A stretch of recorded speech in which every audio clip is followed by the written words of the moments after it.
السلام علیکم ناظرین دوستو، آج میں آپ کے سامنے ایک دعا کی تاثیر کا ایک سچا واقعہ سنانے جا رہا ہوں، جس سے آپ کو اندازہ ہوگا کہ بعض دعائیں بلکہ سبھی دعائیں کتنی تاثیر رکھتی ہیں اور اس کا کتنا بڑا فائدہ ہوتا ہے۔ ایک مرتبہ کا واقعہ ہے کہ حضرت عمر بن خطاب رضی اللہ تعالیٰ عنہ کی مجلس لگی ہوئی تھی۔ لوگ آپ سے ملنے آ رہے تھے، مل کر اپنے گھروں کے جا رہے تھے۔ اسی درمیان ایک شخص اپنے کاندھے پر اپنے بیٹے کو لیے ہوئے چلا آ رہا تھا، جس کو دیکھ کر حضرت عمر بن خطاب رضی اللہ تعالیٰ عنہ نے فرمایا کہ ان باپ بیٹے کی طرح میں نے کسی کوے کو بھی دوسرے کوے کا اتنا مشابہ نہیں دیکھا۔ یعنی وہ باپ بیٹے ایک دوسرے کے بالکل ہم شکل تھے، دونوں کا چہرہ ایک ملتا جلتا لگ رہا تھا، بالکل اچھی طرح سے دونوں کا چہرہ ملتا جلتا نظر آ رہا تھا۔ اس پہ حضرت عمر بن خطاب رضی اللہ تعالیٰ عنہ نے یہ فرمایا۔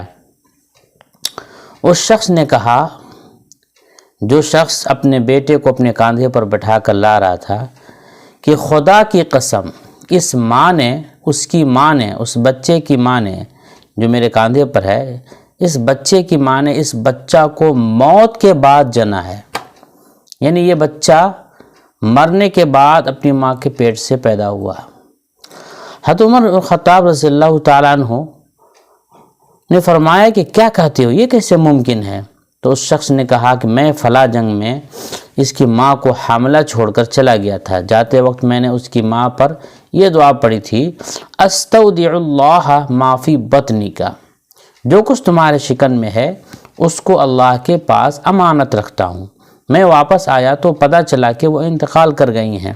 اس کے بعد ایک رات کو میں اپنے چچا زاد بھائیوں کے ساتھ جنت البقیع میں بیٹھا تھا۔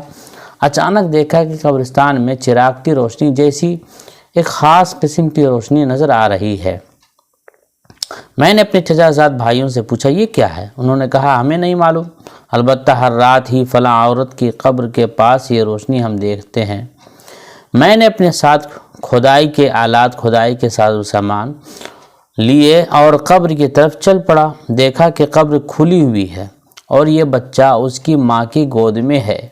میں قریب گیا تو کسی آواز دینے والے نے آواز دی کہ اے اپنے رب کے پاس امانت چھوڑنے والے، اپنی امانت لے لو۔ اگر تم اس کی ماں کو بھی ہمارے پاس امانت رکھتے تو ضرور اس کو بھی زندہ پاتے۔ تو میں نے بچہ کو اٹھا لیا اور قبر بند ہو گئی۔ دوستو، یہ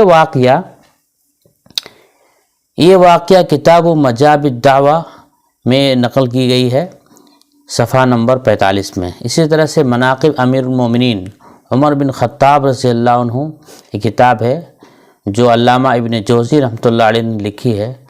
اس کتاب میں صفحہ نمبر 66 پر یہ واقعہ لکھا ہوا ہے۔ دوستو، آپ ملاحظہ کر سکتے ہیں، اس واقعے سے یہ اندازہ ہوتا ہے کہ اللہ کے رسول صلی اللہ علیہ وسلم نے جو بھی دعائیں اپنی امت کو سکھائی ہیں وہ کتنا اثر رکھتی ہے، کتنا فائدہ والی ہوتی ہے۔ اس لیے دوستو، ہمیں دعا کا استعمال اور دعا کا اہتمام کرنا چاہیے۔ اپنی ہر مشکلوں سے نجات پانے کے لیے، ہر خیر کو پانے کے لیے، دنیا کی خیر ہو یا آخرت کی خیر ہو، اس کو حاصل کرنے کے لیے اور ہر مصیبت سے چھٹکارے کے لیے اور ہر بیماری سے چھٹکارے کے لیے اور ہر آفت و بلا سے حفاظت کے لیے دعائیں جو رسول اللہ صلی اللہ علیہ وسلم سے منقول ہے اسے پڑھنا چاہیے، تاکہ ہم صحیح معنوں میں ان دعاؤں سے فائدہ اٹھا سکیں۔ اللہ تبارک و تعالی ہمیں دعاؤں کا اہتمام اور اس سے فائدہ اٹھانے کی توفیق عطا فرمائے اور اس پر کامل یقین کرنے کی توفیق عطا فرمائے۔ آمین۔ وآخر دعوانا الحمدللہ رب العالمین۔